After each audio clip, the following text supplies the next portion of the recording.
पिछले वीडियो में हमने दहन प्रक्रिया के बारे में जाना था कि ये क्या होती है। जलना या किसी चीज़ में आग लगना दहन नाम की एक रासायनिक प्रक्रिया का ही हिस्सा होता है, जहाँ दहनशील पदार्थों को जब ऊष्मा दी जाती है तब वो ऊष्मा की उपस्थिति में ऑक्सीजन के साथ प्रतिक्रिया करती है, जिससे और अधिक मात्रा में ऊष्मा निकलती है, साथ ही थोड़ा प्रकाश भी निकलता है और इसी प्रक्रिया को दहन प्रक्रिया कहते हैं। ये जो प्रकाश है ये कभी कभी ज्वाला या लौ के रूप में हो सकता है या कभी सिर्फ लाल चमक के रूप में। और जैसे कि हमने जाना कि वो पदार्थ जो इस प्रक्रिया में हिस्सा लेते हैं, जलते हैं, उन्हें हम दहनशील पदार्थ कहते हैं। अगर दहन के लिए हमें ऊष्मा की आवश्यकता होती है, गर्मी की आवश्यकता होती है, तो सभी पदार्थ आसानी से आग क्यों नहीं पकड़ते? जैसे कि कागज़, लकड़ी की तुलना में कागज़ बहुत आसानी से आग पकड़ लेता है ना? आपने देखा होगा कागज़ बहुत आसानी से आग पकड़ लेता है, लेकिन लकड़ी में आग लगाने में हमें थोड़ा समय लगता है। वहीं कोई माचिस की डिब्बी है, उसके अंदर जो तीलियां हैं वो आपस में ही अपने आप आग नहीं पकड़ती, है ना? तो ऐसा क्यों होता है कि कोई एक पदार्थ बहुत ही आसानी से जल जाता है, वहीं दूसरे पदार्थ को जलाने में थोड़ा अधिक समय, थोड़ी अधिक ऊष्मा लगती है? ऐसा होता है ज्वलन ताप या इग्निशन टेम्परेचर की वजह से। जानते हैं कि ज्वलन ताप क्या होता है? आपने कभी अगर आपके घर में लकड़ी जलाने की कोशिश की गई होगी तो आपने देखा होगा कि हम सीधे लकड़ी में आग लगाते हैं तो ये थोड़ा समय लेती है, लेकिन अगर हम उसकी बजाय कागज़ में आग लगाएं या मिट्टी का तेल डाल दें और फिर आग लगाने की कोशिश करें, फिर लकड़ी जलाने की कोशिश करें, तो बहुत ही आसान हो जाता है लकड़ी को जलाना। ऐसा इसलिए होता है क्योंकि कागज़ या मिट्टी का तेल ये आसानी से आग पकड़ लेते हैं लकड़ी की तुलना में, और इसका कारण है ज्वलन ताप या इग्निशन टेम्परेचर।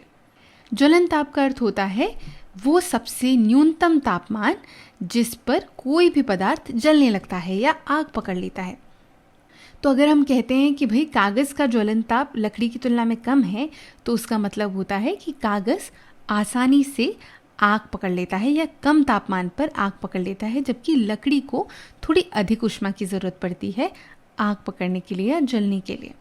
तो हमने जाना कि कागज़ का जो ज्वलन ताप है वो लकड़ी की तुलना में कम होता है, इसीलिए वो जल्दी से आग पकड़ लेता है। अब हमने माचिस की डिब्बी की बात की, तो माचिस की तीलियों में अपने आप आग क्यों नहीं लगती? ऐसा इसलिए होता है क्योंकि वो तब तक आग नहीं पकड़ती जब तक वो अपने ज्वलन ताप यानी कि उस न्यूनतम ताप तक नहीं पहुंचती जिस पर वो जलना आरंभ करती हैं, और उसके लिए सिर्फ एक घर्षण की आवश्यकता होती है। जब ऐसे आप माचिस की तीली निकाल कर उसको रगड़ते हैं उसकी डिब्बी के बाहर की ओर, तब जो घर्षण होता है उससे जितनी ऊष्मा निकलती है ना, बस उतना ही काफ़ी है उसके आग पकड़ने के लिए। तो हमने जाना कि वो चीज़ें जिनका ज्वलन तापमान कम होता है वो आसानी से आग पकड़ लेती हैं या कम ऊष्मा से ही आग पकड़ लेती हैं, और उन चीज़ों को जो आसानी से आग पकड़ लेते हैं उन्हें हम कहते हैं ज्वलनशील पदार्थ। इसके कुछ उदाहरण हैं पेट्रोल, अल्कोहल, खाना बनाने के लिए जो गैस उपयोग में ली जाती है यानी कि एलपीजी, और कागज़ इत्यादि। इसमें से कुछ पदार्थ ऐसे भी होते हैं जो बहुत अधिक ज्वलनशील होते हैं, जिसे हम कहते हैं हाईली फ्लेमेबल।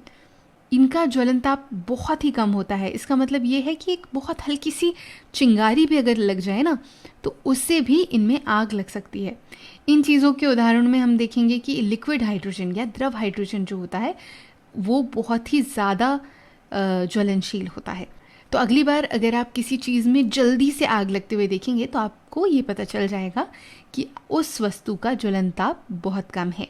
यहाँ हमने ये तो जान लिया कि आग लगती कैसे है या किसी भी पदार्थ में आग लगने के लिए उसका ज्वलन तापमान कितना महत्वपूर्ण होता है, लेकिन वहीं जब हमें इस आग पर नियंत्रण पाना हो तब हम क्या करें? आग को कैसे रोकना है ये समझने के लिए ये सबसे अधिक ज़रूरी है कि ये लगती कैसे है या ये नियमित रूप से जलती कैसे रहती है। इसका मतलब है कि आग लगने और नियमित रूप से जलते रहने के लिए कौन सी चीज़ों की आवश्यकता होती है। तो ये तो हम जानते हैं कि आग लगने के लिए हमें चाहिए एक दहनशील पदार्थ। ऊष्मा की उपस्थिति में ऑक्सीजन से जब ये प्रतिक्रिया करता है तो आग लगती है, अधिक ऊष्मा निकलती है और प्रकाश निकलता है।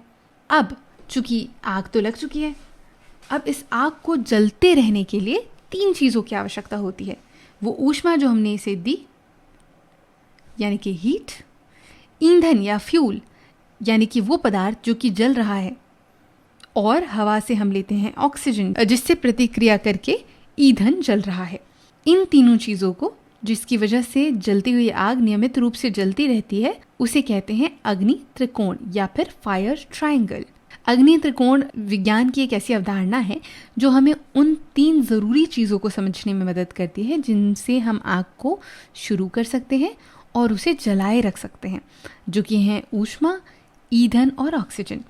अगर ये तीनों मौजूद हैं तो आग जलती रहेगी और ऊष्मा भी निकलती रहेगी, साथ ही प्रकाश भी निकलता रहेगा। लेकिन अगर हम इनमें से एक भी वस्तु को हटा दें, एक भी चीज़ को हटा दें, तो आग बुझ जाएगी। कैसे? चलिए देखते हैं। मान लीजिए हम अगर ऑक्सीजन को हटा देते हैं तो आग बुझ जाएगी क्योंकि दहन प्रक्रिया नहीं होगी।